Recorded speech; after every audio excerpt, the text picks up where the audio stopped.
before I start the video, have you guys eaten today? Had some water? Maybe a smoothie? Because, I gotta check up on y'all as I'm having a snack. I did have some frozen berries, I think, with some banana slices and then some yogurt bits. It melted, so it all just became a gigantic clump. But I did have something healthy. I had an apple today. Hey friends, it's Teresa and welcome back to my channel. Today's video is going to be me discussing the books that I read from August to September. So let's just kind of get into it because I read a total of like 7 books, so not a lot. 7? 8 books? Okay, yes, 8 books in these 2 months. 3 books in August and then like 6 books in September. So I read quite a bit. Let's get into it.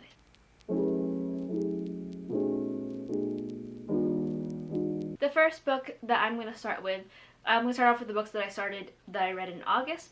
But the book that I'm going to start this wrap up with is going to be The Rise of Kyoshi by FCE. This is a YA high fantasy telling of Avatar Kyoshi, who is one of the more renowned and well-known avatars in the Avatar universe. She is known to be quite brutal, and this is kind of her beginnings. I ended up giving this a 5 out of 5 stars. I thought the writing was done really well, and I love seeing Kyoshi undergo this kind of transformation on her own and become her own, or slowly find herself, I should say. I love jumping back into this, and I love seeing all the different characters and how the world is the same but also different, and how Kyoshi kind of creates this world that we see Aang later have to go up against in the Avatar: The Last Airbender series.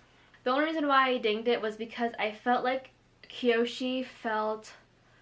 I didn't get a really good grasp on her character. I believe I do have a currently reading on this book, so I will leave that link down below for you guys. I believe I articulate my thoughts a little better, but I feel like her character just wasn't there. She is still in the beginning stages of her personality and her character and who she will become, but I felt like instead of starting from the top, because we already knew who Kyoshi was, and then moving backwards, they decided to go from the ending to the beginning and then fill it in. And somehow it just made for a really oddly disjointed character and weird character development to boot. I still really enjoyed it, and I will be reading the sequel, but again, I'm still a little unsure on Kyoshi as a whole character. Trigger warnings for this book: there is a lot of death.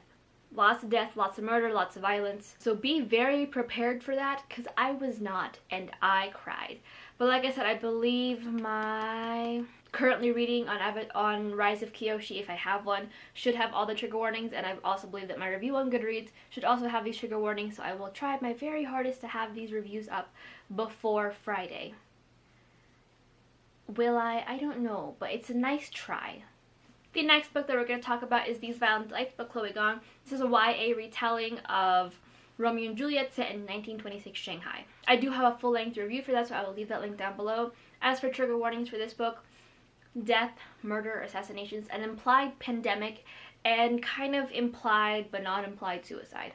This book is about young Juliet Tsai as she returns back to Shanghai after being gone for so many years.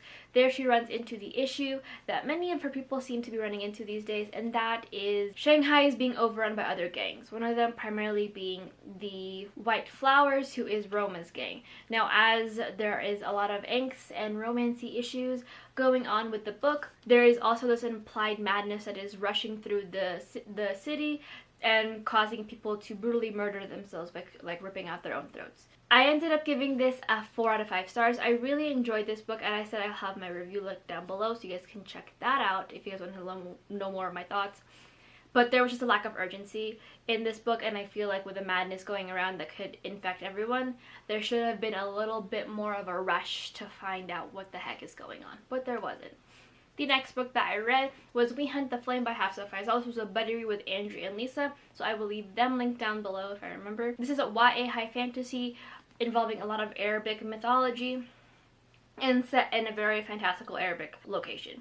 This follows 2 main characters: Nasir, who is an assassin whose entire being is to kill people, whereas Saphira's entire being is to help people. She sneaks off and dresses up as a man to hunt for food for the entire village. And that is not only how she makes her living, but that is how she protects her people. Now, with a potential competition going on to find out exactly where the magic disappeared off to, these two are set on a very rocky relationship as they traverse through the sands of this mysterious island that has been been hidden because of magic. 5 out of 5 stars.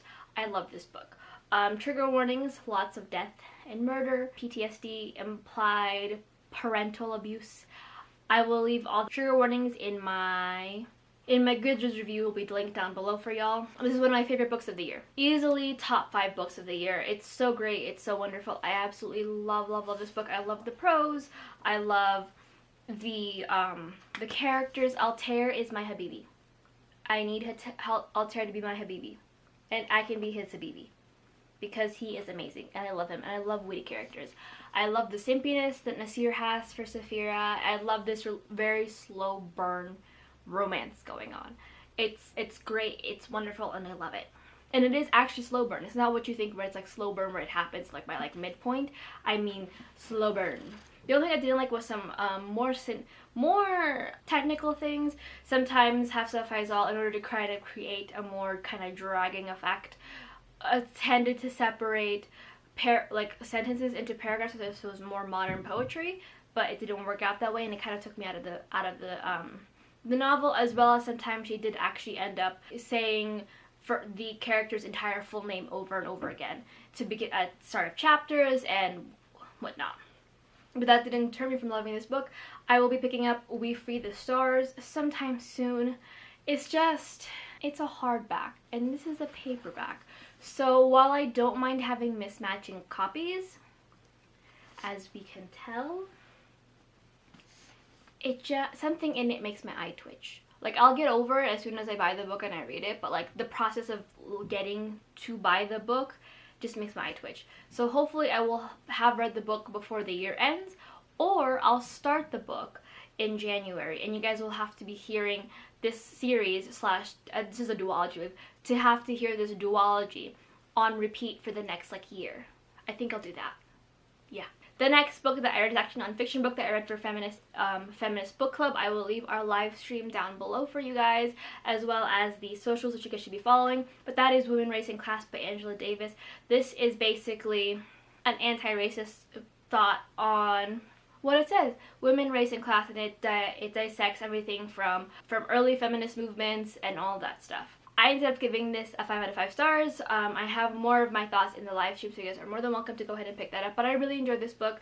This is definitely, though, I would say not a beginner feminist or anti-racist book. It definitely dives into more historical context, which is great, as well as more communist things, and sometimes it did end up flying over my head because sadly I don't know / remember a lot about communism from my early days of college and late years of high school. I still enjoyed it nonetheless. I think if you are looking to dig deeper into your anti-racist and feminist journey, this is a good like intermediate step for you to take. But if you are a beginner, I would suggest to go a step back and pick up Hood Feminism by Mikki Kendall.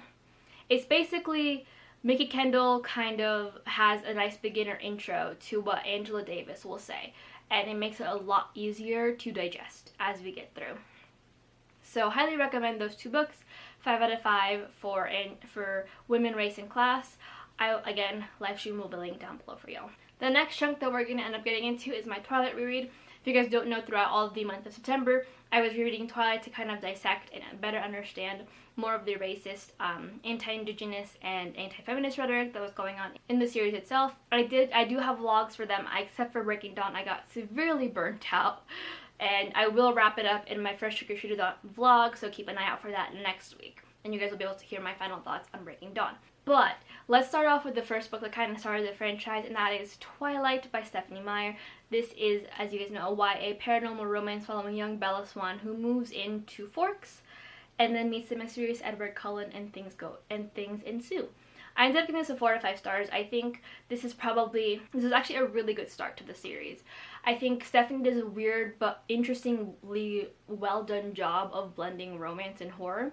We see that a lot with like Bella's trepidation and her also intrigue, and then later on when we get to meet the vampires and meet the nomads that eventually are the antagonists of the book. I think she developed a really wonderful kind of romance plot, and that is a very slow burn. We also get to see a lot of Edward's character in this book, more his positive rather than his negative aspects that we don't see anywhere else. And I really enjoy that. And I got to see a lot of Bella's spunk too before she loses it in New Moon.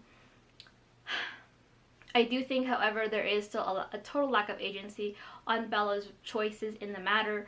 A lot of the things she had to do, she had to learn either behind Edward's back, or she had to find a way to somehow make it work and figure it out on her own because no one else would tell her. It only had to be on Edward's terms, which is understandable. However, if you're going to shove her out of the way of a truck and put her in the middle of your secrets, it's no longer up to you, bud.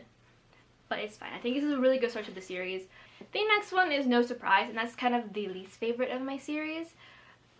And that's gonna have to be New Moon. I ended up giving this a 2 out of 5 stars. The New Moon was my least favorite, even when I was a kid. I found it to be super slow and just not like the rest of the books. There's just a kind of a weird lull. And it's very obvious that there was an attempt to introduce a love triangle with Jacob being there while Edward is gone, but the stakes were not the same, nor did Bella give any kind of indication that she was falling for Jacob. A lot of the relationship was Bella feeling guilty and Bella literally using Jake as an excuse to see Edward by doing things that boost her adrenaline. The only thing I liked was the depiction of depression in this. I think it was very accurate, at least to mine, and she kept that thread throughout the entire thing, and we definitely do get to see a lot of Bella trying to process her trauma of the things that not only happened to her in the first book, but the things that Edward did when he left. It's definitely not my favorite out of the quartet, and as you guys can tell, it's like the pages are like not even as like bent up or used as the next set of books.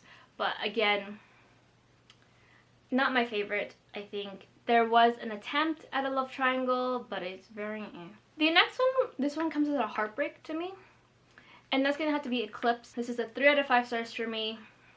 This used to be my second favorite out of the entire series, but now I think that it has been bumped down to 3rd, and Twilight has taken 2nd place. 3 out of 5 stars. I really enjoyed it, but I do think that Stephanie suffers from immature writing. There were a lot of things going on in the book that could have been cut out or done differently had her editors leaned in a little heavier and told her no. Like, I'm sorry, if I have to see bells one more time, I will die. I also think that there was a complete lack of development. I feel like with this being the penultimate book, we should have seen a lot more development from Bella growing into her own. We still don't see that, and we don't see that until the last book. I also think that she tried to make this action-packed, but again, with her editors not having a strong hand and telling her, no, fix this, we got to lose a lot of the fight scenes that were in the movies that would have been amazing to have seen with Stephenie Meyer's ability to craft stunning pictures in your head with her prose. The last book, and my favorite book out of the quartet, surprisingly enough, is Breaking Dawn, and that is a 4 out of 5 stars for me. I really liked how Stephenie kind of got back to her roots almost with Jacob's part. We get to see a lot of Jacob fawning for Bella and being in love with her, but also still having that revulsion against what is going on and what is happening to her. And he does form a sense, like the voice of reason in a lot of the situation, and I really enjoyed it. I also love to see Bella's development finally come to a close and a head in this book. Once she becomes a vampire, she is everything she wanted, and she is so confident in herself and so confident in her choices. She no longer second guesses herself or anything, and I really like that, and I would have liked to have seen that in the 3rd book as a human. Genuinely would have loved to have seen that from her as a human, because I think that was what we were lacking overall in the first 3 books, was that Bella's character still felt very flat over the course of the books. But so I would have liked to have seen a little bit of a boost in the 3rd book before we got to see the final thing in the last book. But definitely my favorite out of the books. Oddly enough, considering we have Reconnaissance in here, but I love it for the characters. Like, the characters, I think, did a wonderful job of introducing that and introducing a potential conflict should Stephenie want to continue on with the series, given the fact that they gathered so many talented vampires in the Volturi, who is a metaphor for the Catholic Church, mind you. It'll put my mother to shame when she reads this, when she sees this. And the last book that I read during the month is After You by Jojo Moyes. This is an adult romance following the events after Me Before You, where Louisa is trying to piece together her life until she suffers a major accident that has her feeling like she's back at the beginning. I ended up giving this a 4 to 5 stars. I listened to the audiobook because I needed something to listen to at work, and I really enjoyed it. I think Louisa's journey was done really well, and I also really enjoyed the concept of grief and how it comes to you in waves. And you could feel completely fine one day and then completely not yourself the next. I really liked that aspect. The only thing I didn't like was that how the pacing was done, was that a lot of the pacing happened to finish up one after the other. It wasn't just a mishmash of things that you got to see. It was like we got to finish one plot point, then another plot point, and then the book ended. And it was just kind of, it was a little for me. But I really did enjoy it. I don't know if I'll be continuing on with the rest of the series. But that is it for the books I read between September and August and September. If you guys have read any of those books, or if you are interested in any of the books that I have mentioned, please let me know. But like I said, everything that you guys will need to know will be linked down below.